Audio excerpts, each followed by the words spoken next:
մի կրիստալային համով ջուր պատմական աղբյուրից.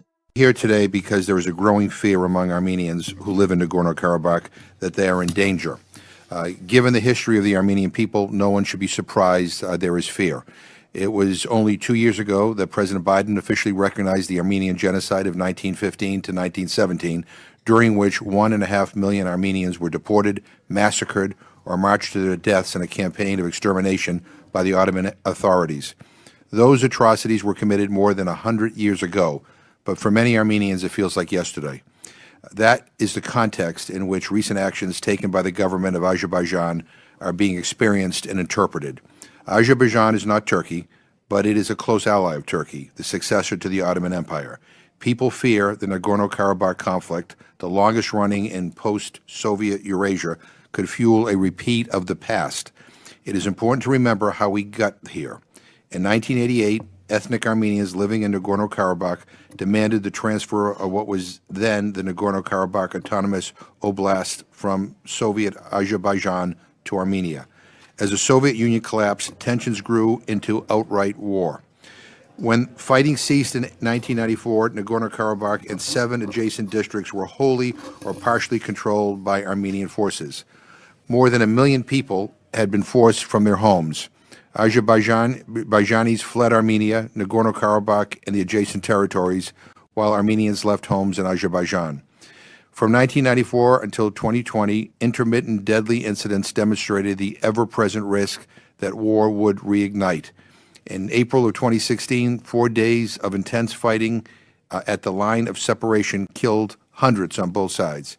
Full-fledged war resumed on September 27, 2020. 6 weeks of bloody armed conflict finally ended on November 10th with a Russian-brokered ceasefire.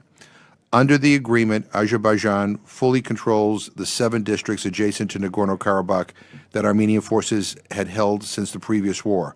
It also holds a substantial part of Nagorno-Karabakh itself.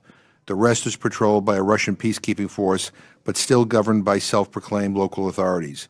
During the 2020 war, some 90,000 residents of Nagorno-Karabakh were forcibly displaced.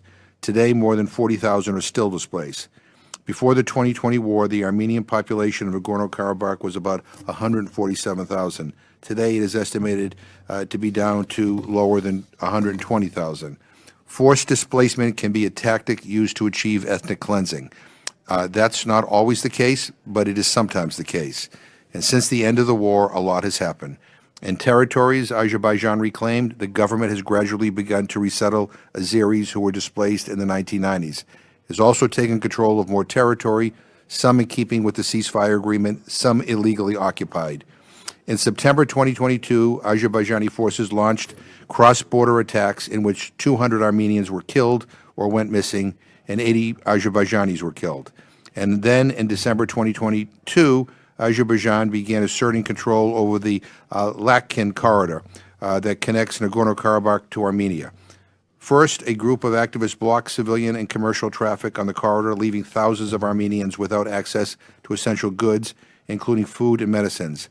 The Azeri government denied that the activists had its backing, but the International Court of Justice didn't buy that when this February it ordered Azerbaijan to take all measures at its disposal to ensure unimpeded movement of persons, vehicles, and cargo along the Lakhin corridor in both directions.